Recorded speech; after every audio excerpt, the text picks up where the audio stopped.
Infertility क्या है, कि कब हम लोग ये बोलेंगे कि ये इनफर्टिलिटी का पेशेंट है और इनको ट्रीटमेंट लेना चाहिए। कई बार कपल्स हम लोग के पास मैरिज के 2 महीने बाद ही आ जाते हैं, तो 2 महीने बाद हम लोग इनफर्टिलिटी मानते नहीं हैं, क्योंकि वर्ल्ड हेल्थ ऑर्गेनाइजेशन ने जो डेफिनेशन दी है इनफर्टिलिटी की, कि शादी को 1 साल हो चुका हो और हस्बैंड वाइफ बिना किसी प्रिकॉशन यूज़ किए साथ रह रहे हो रेगुलर, और उसके बाद भी उन्हें प्रेगनेंसी नहीं हो रही हो, तो उसको इनफर्टिलिटी बोलते हैं।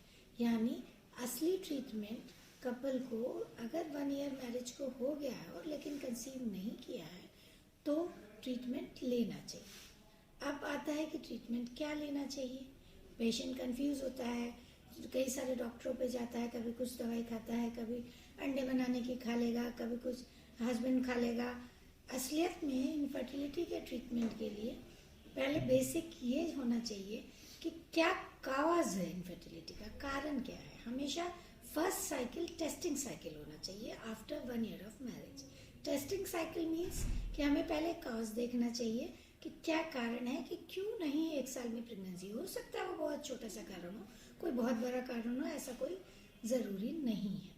अब उसके ये समझने के लिए उससे पहले हमें ये समझना पड़ेगा कि प्रेगनेंसी होती कैसे है। प्रेगनेंसी होने के लिए क्या चीज़ें चाहिए। प्रेगनेंसी होने के लिए अब आप इसमें ये देखिए कि ये हमारा यूट्रस होता है, और यूट्रस में 2 ट्यूब्स भगवान ने दी हैं।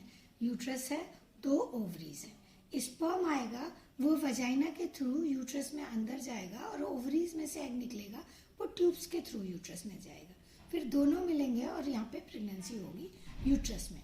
यानी ये पैसेज कहीं गड़बड़ है, या हस्बैंड का स्पर्म काउंट गड़बड़ है, या एग नहीं बन रहा है।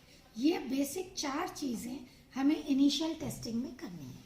यानी एग फॉर्मेशन हो रहा है नहीं हो रहा है, ट्यूब खुली है नहीं खुली है, और हस्बैंड की स्पर्म काउंट ठीक है, मोटिलिटी ठीक है या नहीं ठीक है, यानी और हार्मोन्स पेशेंट के ठीक है नहीं, जो कि ओवुलेशन में काम करेंगे। यानी हमें बेसिक 4 टेस्ट से ट्रीटमेंट स्टार्ट करना है इनफर्टिलिटी के लिए। क्या 4 टेस्ट? एक ट्यूबल पेटेंसी टेस्ट, एक ओवुलेशन स्टडी, और ओवुलेशन स्टडी के साथ हार्मोन टेस्ट, और एक हस्बैंड सीमेन एनालिसिस। अब हस्बैंड सीमेन एनालिसिस में अगर हस्बैंड सीमेन काउंट ठीक है, मोटिलिटी ठीक है, पसल्स नहीं है, तो इसका मतलब हस्बैंड का फैक्टर रूल आउट हो गया। नेक्स्ट फैक्टर आया ट्यूबल पेटेंसी टेस्ट। उसमें 3 वैरायटी के टेस्ट हो सकते हैं। एक ट्यूब का एक्सरे, जिसको HSG बोलते हैं, हिस्टोसल्पिंगोग्राफी, नीचे से दवा डाल के एक एक्सरे खींचता है जिसमें दोनों ट्यूब्स में से दवा गई या नहीं गई, और यूट्रस का शेप कैसा है ये भी हम लोगों को देखने मिल जाता है। अगला टेस्ट होता है ओवुलेशन स्टडी। जैसे पीरियड के नॉर्मल साइकिल में क्या होता है कि पीरियड के जो एग्स होते हैं, पीरियड के दूसरे तीसरे दिन देखो तो छोटे छोटे वो एग्स होते हैं, और पीरियड के 11वें दिन से वो एग ग्रो करना शुरू होते हैं, और 28 डेज के साइकिल में 14वें दिन एग फुल साइज होकर रप्चर होता है। तो यानी कि हम लोग 11वें दिन से देखेंगे तो हमें एक एग ग्रो करता हुआ मिलना चाहिए, और 14 डे पे रप्चर मिलना चाहिए।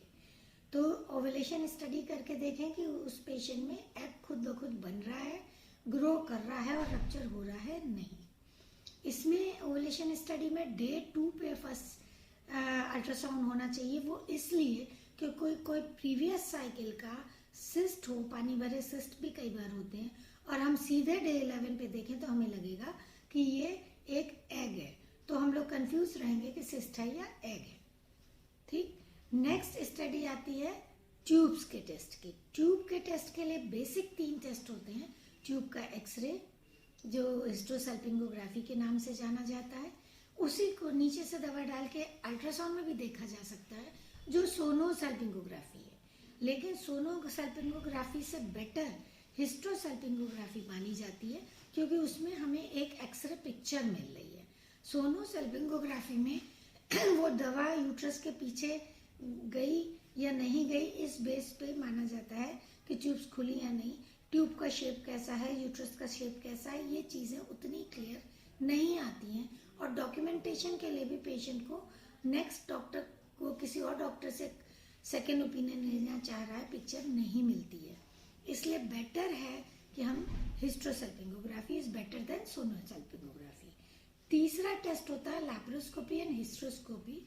वो सेकेंड लाइन टेस्ट मानते हैं कि अगर हिस्टोसैल्पिंगोग्राफी और ओवुलेशन स्टडी और हस्बैंड सीमेन ये सारी चीज़ें ठीक है और उसके बावजूद पेशेंट नहीं कंसीव कर रहा है, इसका मतलब कुछ ना कुछ एडिशन ट्यूब या यूट्रस में है जिसके लिए हमें लैप्रोस्कोपी हिस्ट्रोस्कोपी करनी पड़ सकती है। ये बेसिक इन्वेस्टिगेशन है। और चौथा टेस्ट होता है हार्मोन टेस्ट, जो ओवुलेशन में काम आते हैं और एग फॉर्मेशन में हेल्प करते हैं। और कुछ हार्मोन जैसे थायराइड है, प्रोलैक्टिन है, अगर वो रेज हो तो प्रेगनेंसी होने नहीं देते, इनफर्टिलिटी या अबॉर्शन का कॉज बनते हैं।